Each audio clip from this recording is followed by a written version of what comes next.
Tapi punya makna. Ada prinsip-prinsip yang saya dapatkan di dalam sholat itu yang mengatur kita untuk bisa disiplin. Yang pertama, prinsip waktu sholat.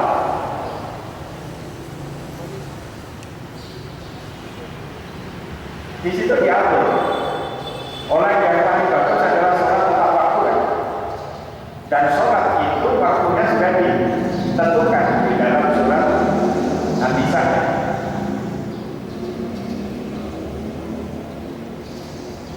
Bahwa makna dari waktu ditentukan itu berarti kita harus memanage waktu dengan baik. Orang yang bisa memanage waktu dengan baik, dialah yang akan berhasil. Maka satu ketika ada sahabat Nabi, saya lupa namanya, pada zamannya Musailamah Al-Kadzdzab. Siapa ini? Penyair Arab yang suka meniru surat-surat Al-Quran. Ada surat Kahf, surat Injil, surat Gajah, ya. Tiba-tiba si Musailamah Al-Kadzdzab dia bertanya kepada sahabat Nabi, teman Muhammad sudah dapat surat apa lagi dari Tuhan?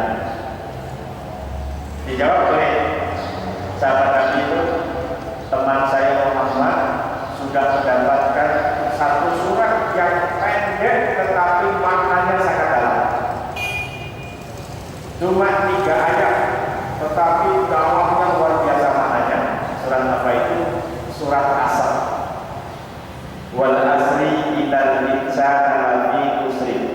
2 ayat. Ilal ladzina amanu wa 'amilus shalihat wa tawassaw bil haqq wa tawassaw bis sabr. Ayat ketiga. Maka Imam Syafi'i pernah mengatakan begini, kalau orang Islam itu paham tentang surat Asr ini, maka separuh agamanya itu tetap. Kenapa? Hidup kita itu kan cuma muter waktu. Coba, waktu kita sama kan? Saya 1 menit itu 60 detik. Anda berapa? Sama kan? 1 jam saya 60 menit. Anda berapa? Sama. 1 hari saya 12 jam. Anda berapa? Ayo berapa? Anda ragu? 24 itu sehari semalam ya. Kalau sehari 15 ya. 1 minggu saya 7 hari. Anda berapa? Sama kan?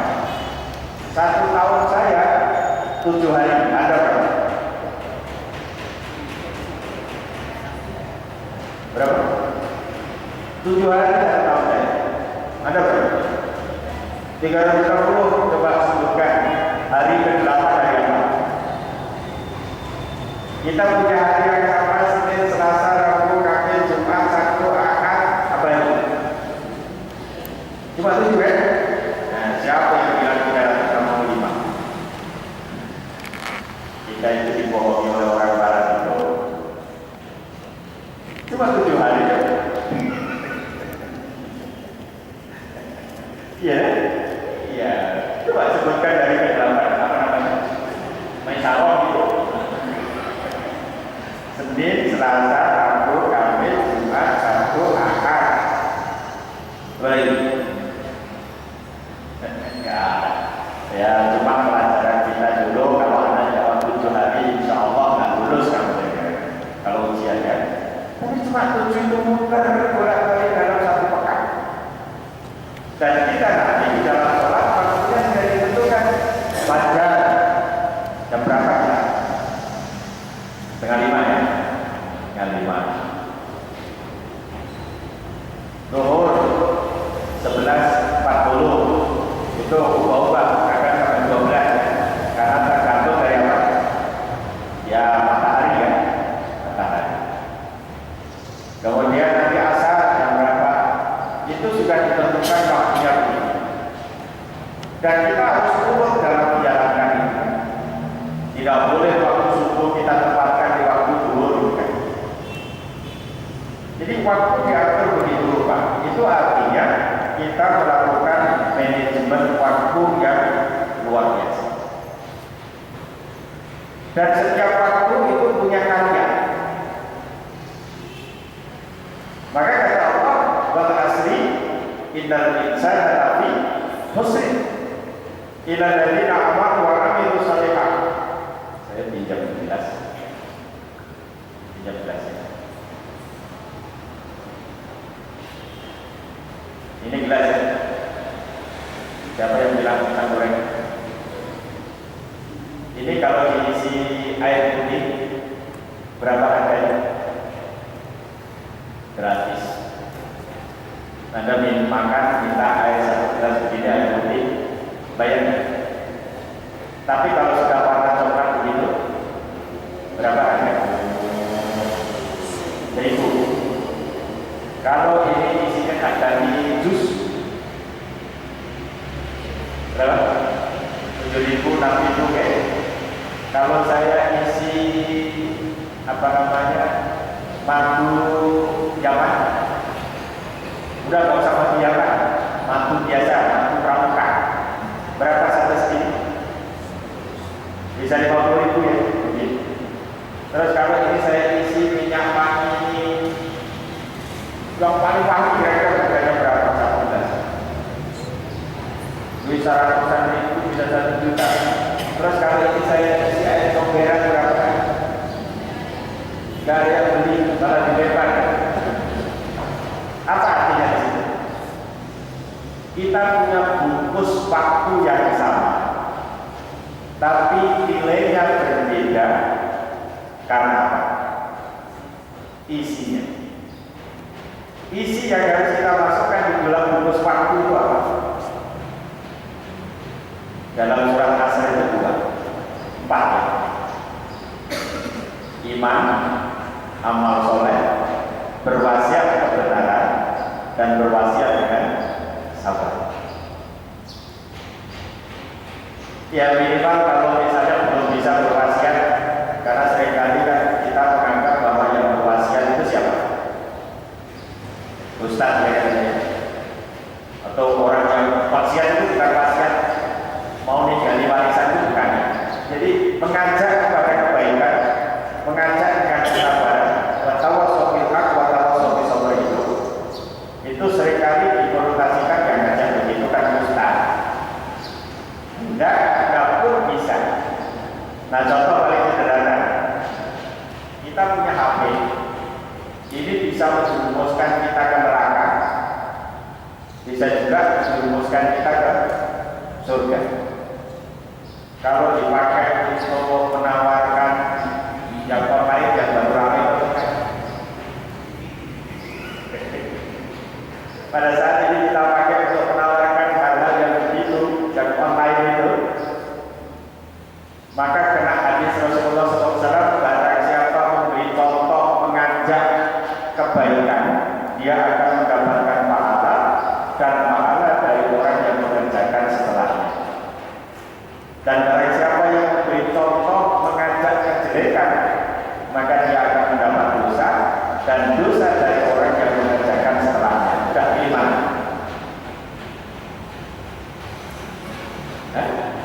Nah, maka sekalian, nanti orang yang pertama kali membuat pakaian perempuan minimalis itu siapa? Yang membuat pakaian perempuan minimalis itu dosanya itu berangkai. Tapi bagi orang yang membuat pakaian menutup aurat, pahalanya itu berangkai banyak. Dan saya pakai dasar begini. Ini adalah dalam rangka memberi contoh. Oh yang laki-laki aja menutup aurat, kalau perempuan tidak menutup aurat kan lucu lagi. Ya mungkin kalau teman-teman di Aceh katanya kalau di sana kan mungkin ya perempuan pakai celana Cina juga boleh ya. Pakai. Kalau di sini, oh tidak bebas, kita suka di sini kan. Nah, besok di Jogja akan seperti Aceh. Kalau nggak uangnya dipakai lagi. Maaf ya. Jadi kalau gelar Khalifatullah itu dipakai lagi akan Kalau Mekah kan ya, Aceh Serambi mana? Mekah kan? Nah, rencananya Jogja itu mau dibikin Serambi Madinah. Iya, jadi teman-teman di MUI wilayah DJ itu sedang berupaya, bahkan minta kepada Sultan pada tanah yang di sebelah Amokrogo itu miliknya Angkatan Udara ya, yang luas itu ingin kita bikin masjid raya. Kita itu tidak punya masjid raya. Itu masjid keraton, itu masjid keraton. Masjid Suada, itu masjid agung. Masjid raya kita nggak punya. Ini kemarin kalau duit bisa kita bikin menjadi masjid raya, tapi namanya miniatur ya. Ya miniatur itu pasti kecil gitu loh. Ya. Nah ini kita akan perjuangkan begitu. Dulu itu sudah pernah sowan kepada Sultan, cuma beliau dia bilang begini, kalau orang Islam nanti tak kasih, orang yang lain bagaimana? Gitu kan? Nah di situ padahal sekalian anggaran-anggaran yang ada di pemerintah daerah provinsi, kita pakai provinsi ya, bingung saya sebut begitu.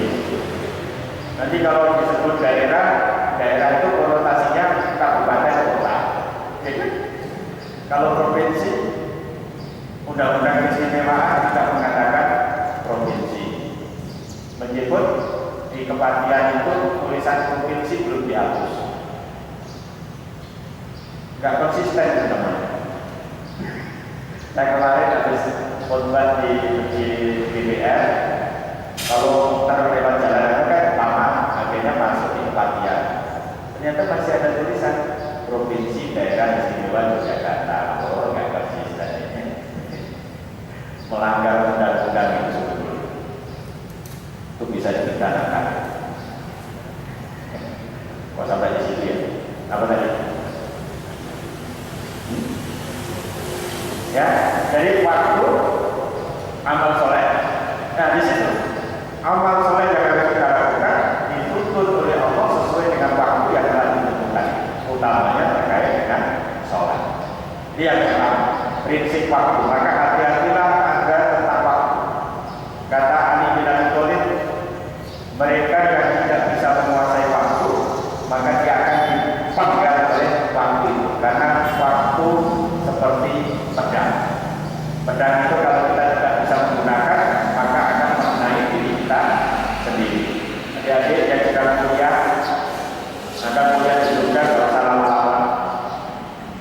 S1 berapa tahun? 4 kan? Kalau bisa 2 tahun selesai. Tapi nggak dapat ijazah. Ya kalau saya dulu bikin sekolahan S1 itu cuma 2,8 tahun.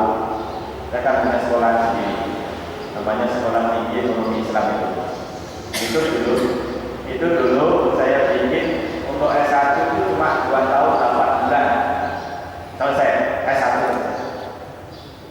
Tapi ternyata sekarang nggak boleh, dikiranya itu pengurangan pembelajaran. Enggak, tetap 14 kali minggu.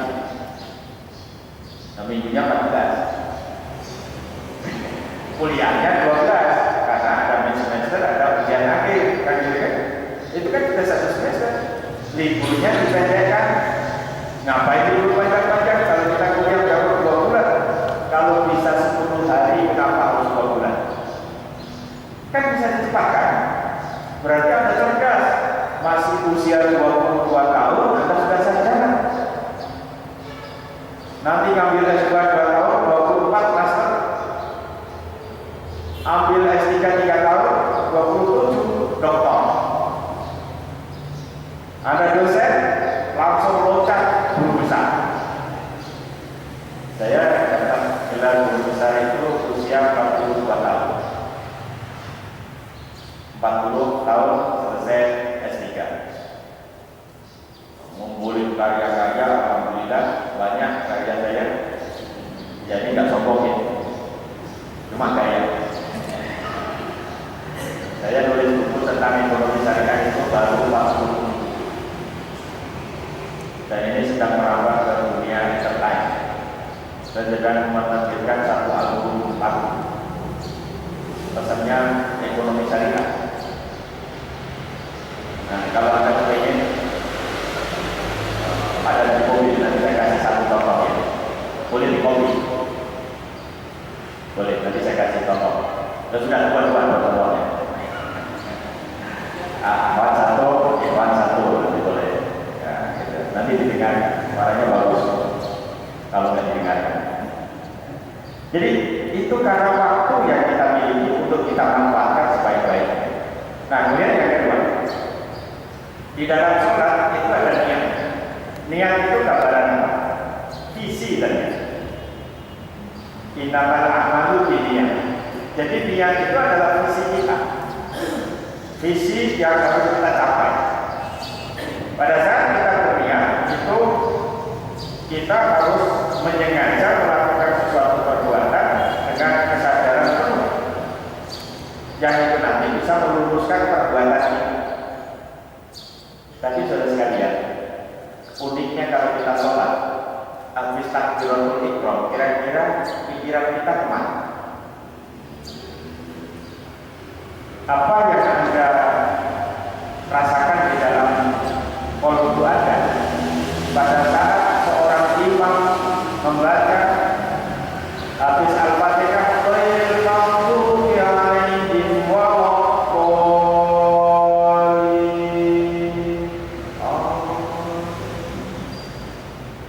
Yasin. Apa yang ada dalam kolbu itu? Sholatnya lama. Betul kan? Tapi kalau misalnya imam begini, ghairil maghdubi 'alaihim waladdallin.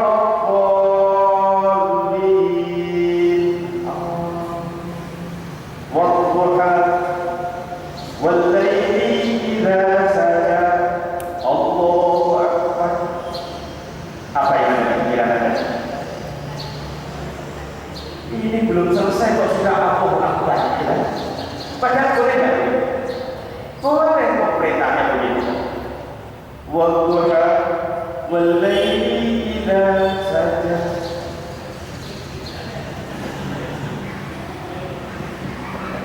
Ya kan? Wallaili idza saja. Sudah selesai. Sampai di situ kan?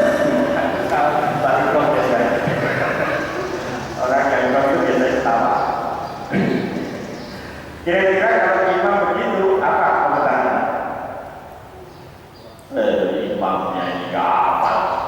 Padahal dia apa gitu sebelumnya. Nah, pada saat Anda sholat begitu, berarti niat Anda belum lurus. Karena Anda masih dipengaruhi oleh lingkungan Anda. Ya sudah, kalau sholat saja imam menjengkel balik apa, ikuti saja dia jadi imam. Kalau dia salah, kita bacain apa? Tasbih kan, yang perempuan tepuk tangan.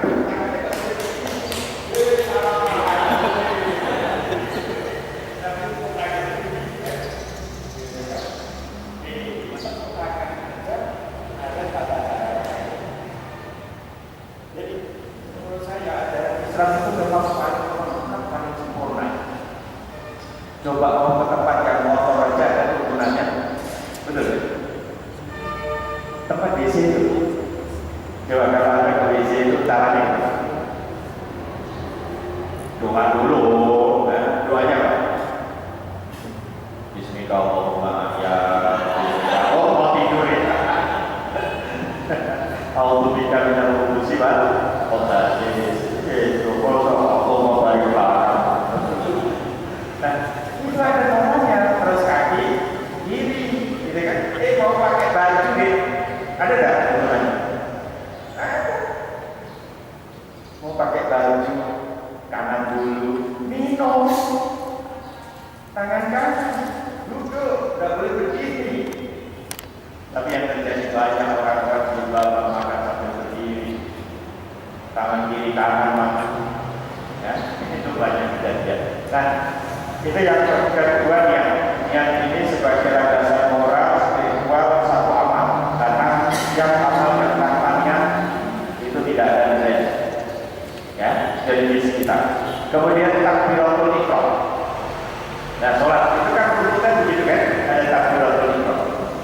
Takbiratul ihram ini bahwa takbir yang mengharapkan tidak ada yang lebih besar daripada kebesaran Allah.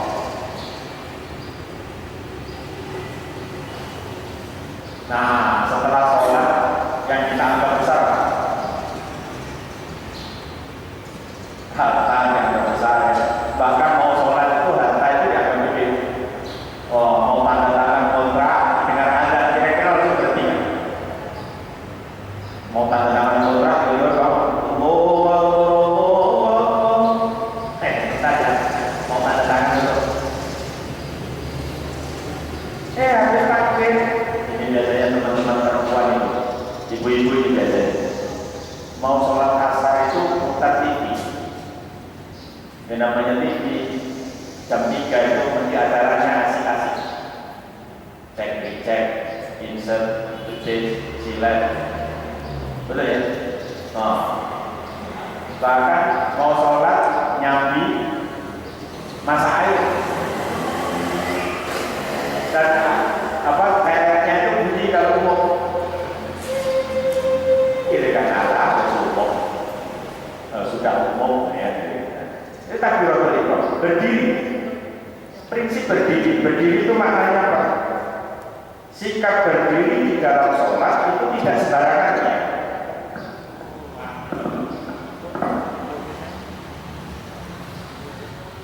Banyak saudara kita kadang-kadang sholat karena katanya kakinya harus nempel sana sini ya. Yang satu ini, jika di sini ada selatnya, yang sana lari lagi, yang ke sini lagi. Bayangkan kalau sholat begini, yang bingung. Yang benar itu Pak, ya ini persoalan pikir, bukan berpikir, tapi yang pikir yang benar ini kan kakinya juga lurus, sehingga imam menghadap ke belakang satu juga di sholat.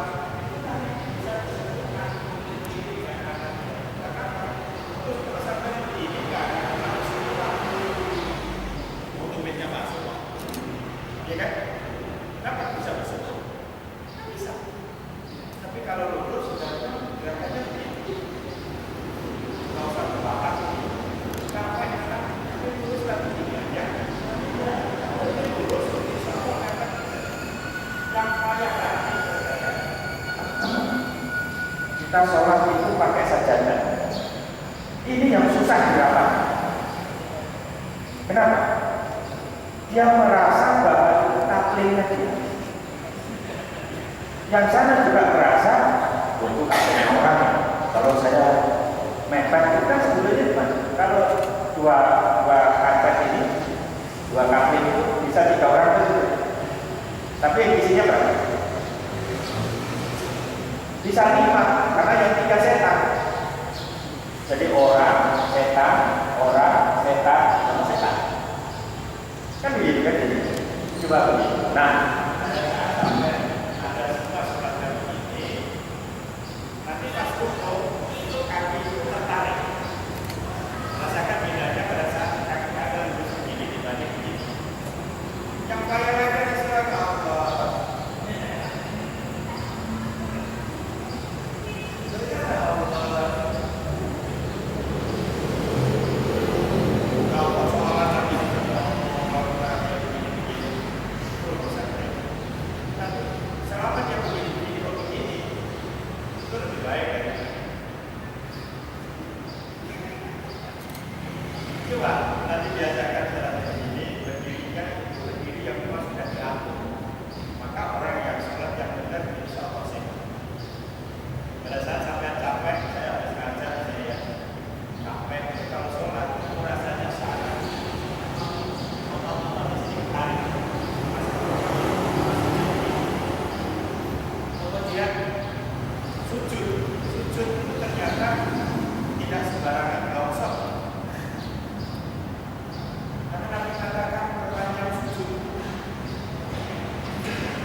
Tapi kalau kaki itu dingapet, insya Allah sujudnya masih berat. Jadi enggak seperti tadi, enggak 45 dan jadi pada saat kita rukuk itu juga 90 derajat. Rukuk itu 90 derajat. Bahkan Nabi mengatakan orang rukuk itu kalau air itu ditaruh di atas punggungnya, maka dia tidak tumpah. Jadi kadang-kadang gerakan-gerakan kita di dalam sholat ini tidak masuk di dalam kolbu kita, sehingga sholatnya hanya sekedar gugur kewajiban. Saya menurut aku gugur tadi, yang penting sudah asal. Tapi ayat yang mengatakan inna sholata tanha anil fahsya'i wal munkar itu belum sampai kepada diri kita.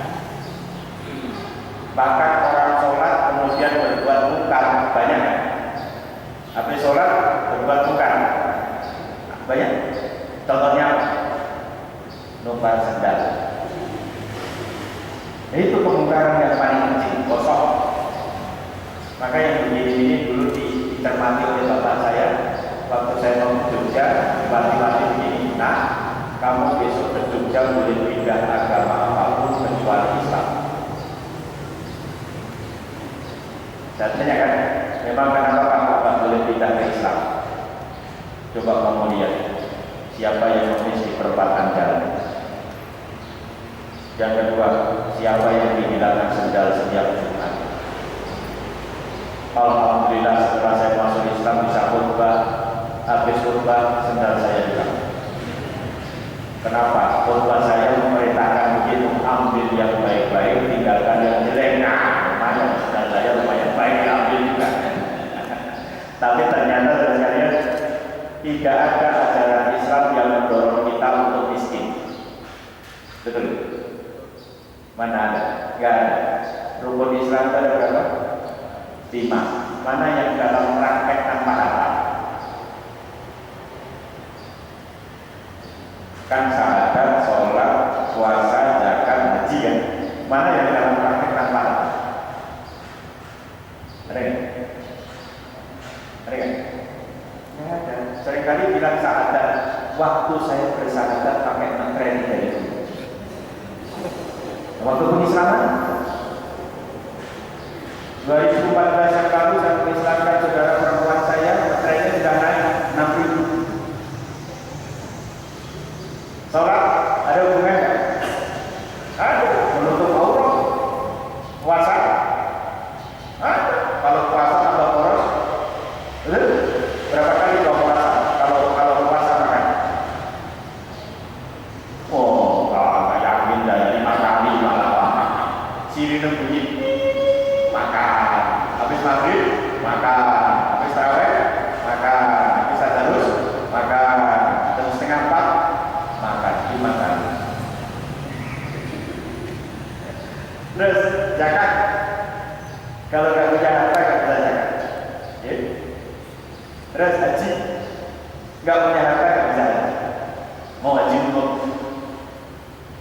ikut pesawat, nggak bisa. Dulu pernah tahu berapa itu tak ada haji untuk tak.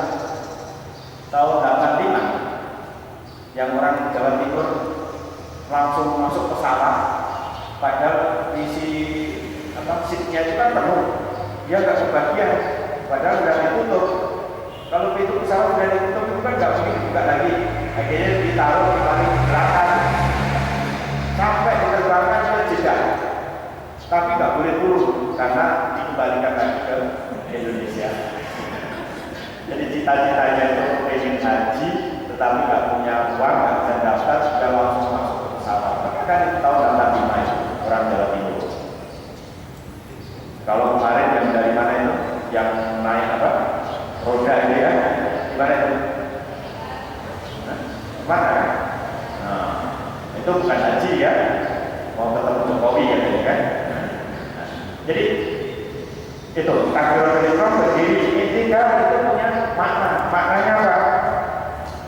Ya, kita ini berdiri kembali dari rukuk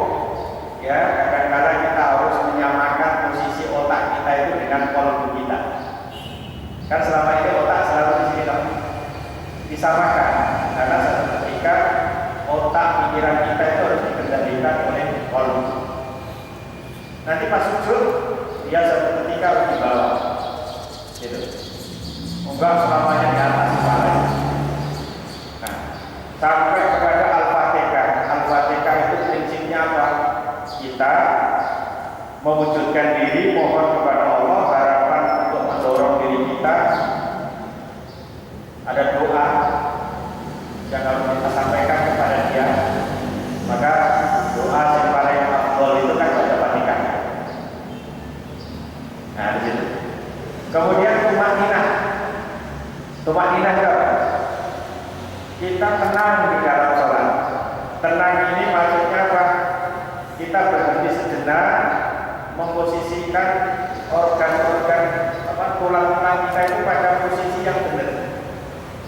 Kalau orang sholat kok seperti burung gagak mematuk bangkai, itu namanya tidak tumakninah.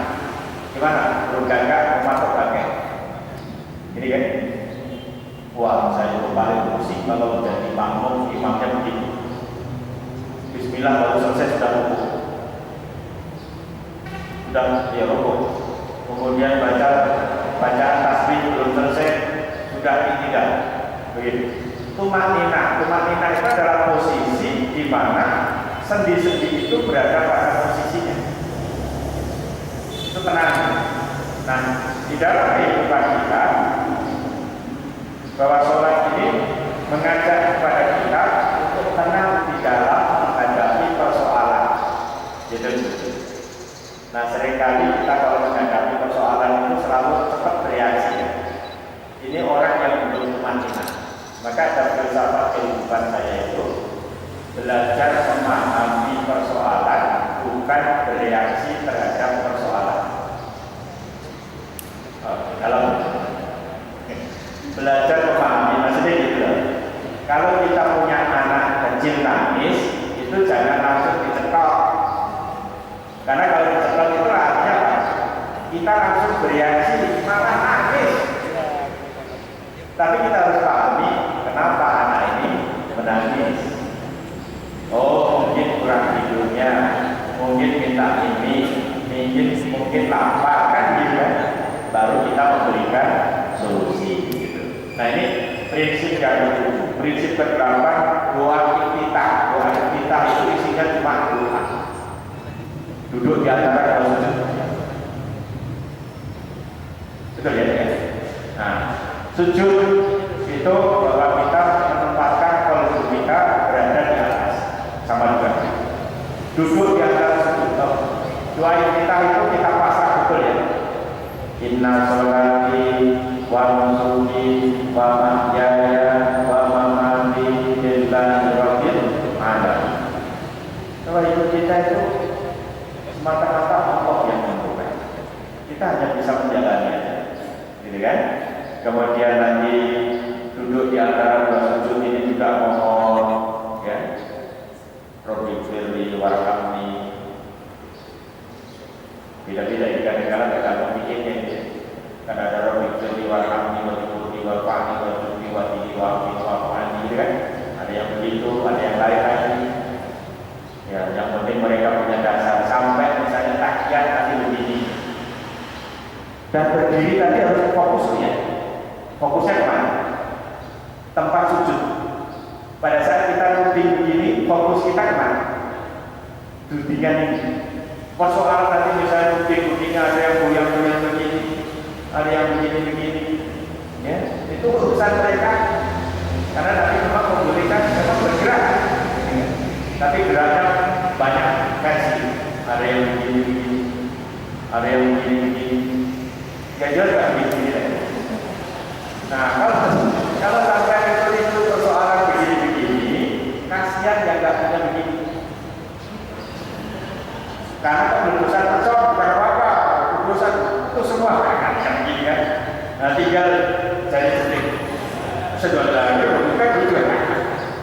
Ternyata saya sekalian, saya coba cermati Al-Quran.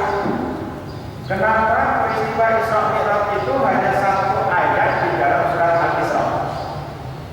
Padahal perintah yang didapat adalah sholat, gitu kan? Unik itu terjadi pada bulan ditempatkan di surat yang 17. Perintah sholatnya itu 17 rakaat. Nyambung ternyata. Bulan Rajab itu kalau ditulis pakai huruf hijaiyah kan Rajibah. Ra urutan berapa? Alibata 10 kalau saya hitung. Ra 10 si berapa? 5. Ba alas sama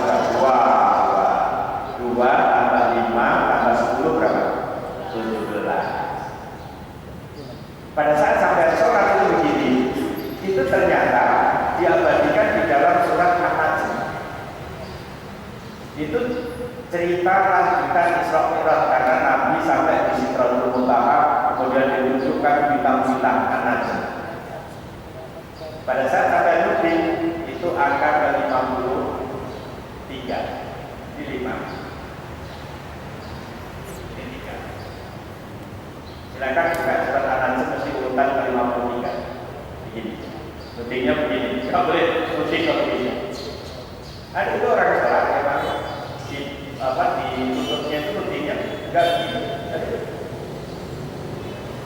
Ini membentuk angka 5. Kemudian angka 53. Intrusnya berapa? 35. Nanti kan intrusnya kan 35. Intrus itu kembalikannya. Nah saya ini sering kontak-atik ayat Quran itu ternyata kalau kontak-atik itu ya ketemu ini. Sebelum sholat kita disuruh apa? Wudu. Yang dibasuh mana? Muka, tangan, kaki, sampai mata kaki. Dibasuhnya berapa kali? 3 kali. Yang diusap apa? Kepala. Usapnya berapa kali? 1 kali. Nah, biasanya kalau sampai mungkin gini ya. Nah, yang benar misalnya, ya maaf ini terlepas dari perbedaan ini ya. Kan begini, balik, langsung telinga kan? Jadi satu. Itu ternyata sekalian ada hubungannya kenapa Nabi menganjurkan kepada kita setiap hari untuk minimal sholat duha 2 rakaat. Kata Nabi, siapa orangnya yang setiap hari sholat 2 rakaat duha, maka dia itu sama dengan bersedekah atas ruas tulangnya setiap hari. Kalau begitu ruas tulang kita berapa? 360 ruas. Itu tergambar di dalam kitab berwudu. Yang dibasuh 3 kali, muka, tangan sampai situ dan kaki sampai mulut, sampai mata kaki mulut. Itu jumlahnya 114 ruas. Ini penelitiannya Dr. Sakiran.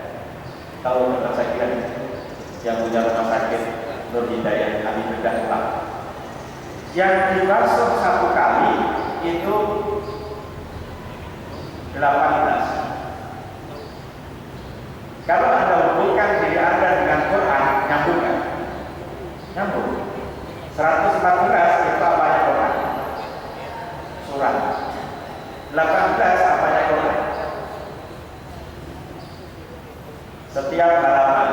Itu ada baris-barisnya. Itu 18.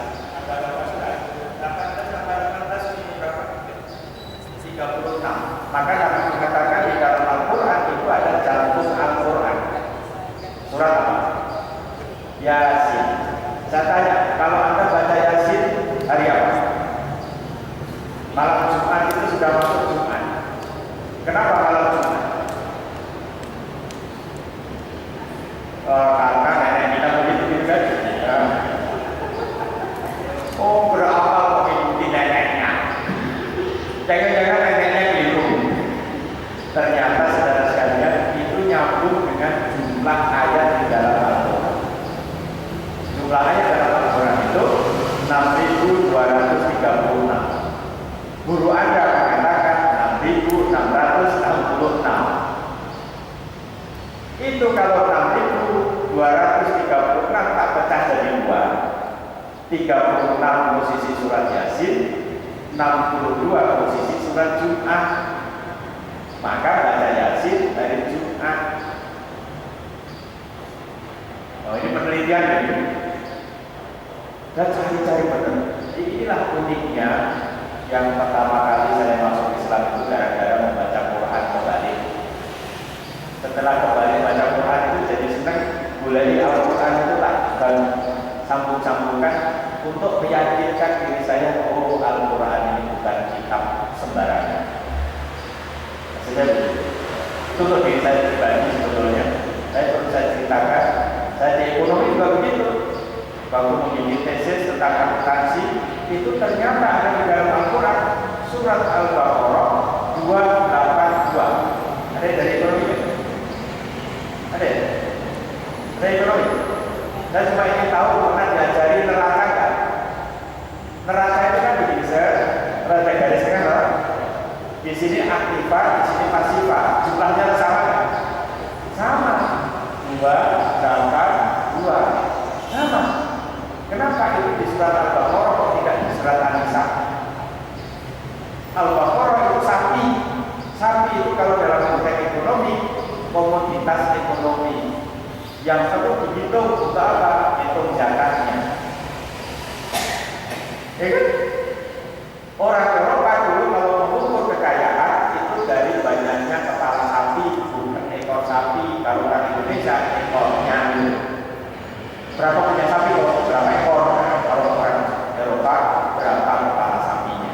Nah itulah kira-kira dari saya bahwa peristiwa-peristiwa yang ada di dalam Islam itu tidak serta-merta terjadi, tetapi memang sudah dikonstruk oleh Allah yang punya hikmah. Saya kira begitu, karena waktu insya Allah nanti lain kali kalau ada waktu yang lebih luas kita bisa berbincang lagi tentang apa dibalik hikmah yang terjadi di dalam kehidupan kita. Mudah-mudahan Allah memberikan kekuatan kepada kita untuk tetap bisa mempertahankan dan memperjuangkan sholat kita di dalam kehidupan kita masing-masing. Demikian yang bisa saya sampaikan. Mudah-mudahan ada manfaat dan maaf segala kekurangannya. Billahi taufiq wal hidayah. Wassalamualaikum warahmatullahi wabarakatuh.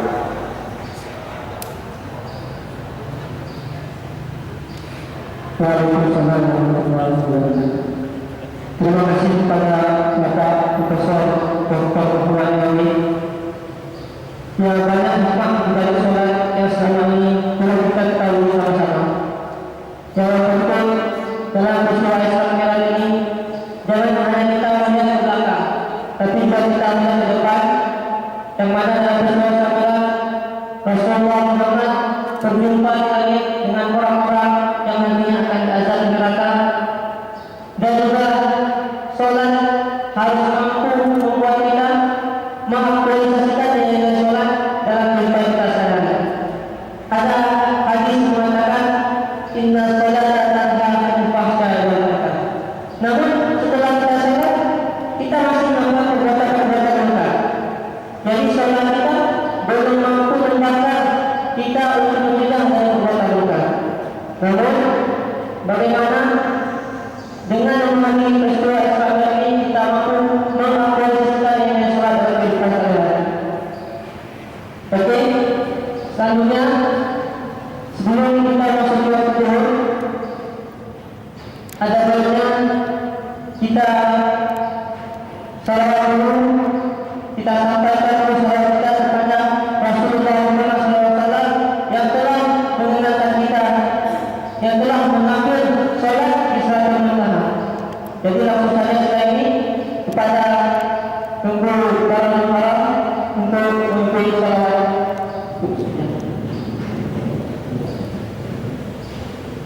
Hadirin persilakan berdiri.